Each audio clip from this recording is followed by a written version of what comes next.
I have fear of heights. And yet a few years ago, I did this.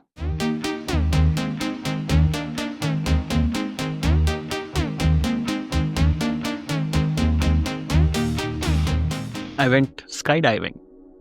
It was a tandem jump. I was strapped to a professional, meaning for better or worse, I had zero control. Sitting at the edge of that tiny plane, thousands of feet above the ground, my mind was screaming, why am I doing this? I just got engaged. What if something goes wrong? What I really wanted was control over whether I'd jump at all. But the jump happened, and in a few seconds, something unexpected occurred. No, the parachute opened, otherwise I wouldn't be here. I was enjoying the jump, I was enjoying the fall. After the parachute opened, with my feet dangling over nothing, there was no panic. Just a deep, breathtaking peace. I still remember it was a cloudy morning. And when I think about it, I can still feel the mist on my face as we were hurtling down. When I relook at that video, I realize sometimes what we fear isn't the fall, it's the fear of losing agency. So in this video, we'll dive deeper into that fear. The fear of not being in control of your own doing. We'll look at what we really fear about losing control, whether we truly control anything at all, and what falls away with practice. What we really fear about losing control. We often think losing control means chaos. Losing control over circumstances, people, outcomes. But I think the deeper fear is this.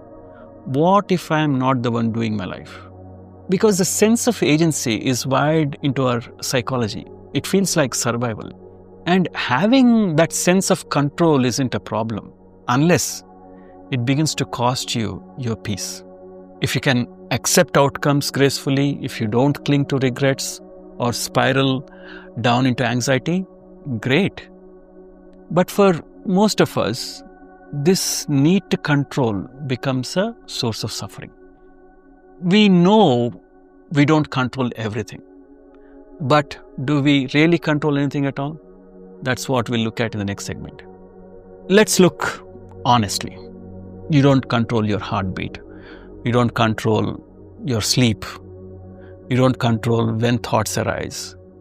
Even in waking life, the you often fades into the background. When you're absorbed in solving a tricky puzzle or in a crisis, when action just happens, but there's no you deciding. Or in those seconds after waking, before memory rushes in to say who you are. In those moments, there's just experience, but no controller. Science echoes this too. The Libet experiment found that the brain initiates action before the conscious mind becomes aware. In simple terms, it means actions happen first, then we take credit. The doer may be just a narrator telling stories after the fact. And once you see this through practice, even the need to be the doer starts to dissolve. By the way, did you catch the contradiction in the last sentence? If not, rewind 20 seconds. If you caught it, comment what is that below. Now, let's look at what actually falls away with practice. When the sense of doership drops, you don't become passive. You still speak, you still act.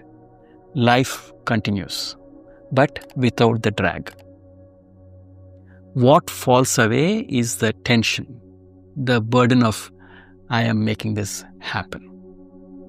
What remains in its place is clean, spontaneous action, not forced, not chaotic, just a natural flow of life. And this is not frightening, this is freedom. If this perspective stirs something in you and you want to go deeper, you'll find a link to the personalized coaching in the description.